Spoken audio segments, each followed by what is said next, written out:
everyone, and welcome. We are now going to have our third lecture in the summer mini-series, and today is brought to you in my office in the midst of tropical storm Isaias. So if it gets a little windy in here, I do have the windows open, but hopefully we'll be all set.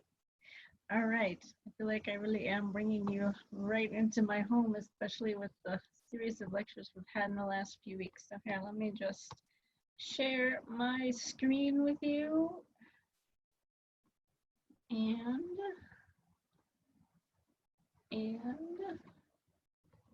we'll get going on our slides.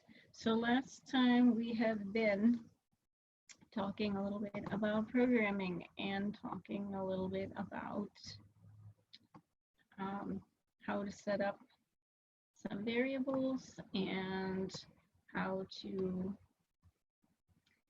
do that. And now we are going to talk about putting variables into programs and how to start writing your programs. All right, and as usual, it's gone in the wrong direction. Here we go.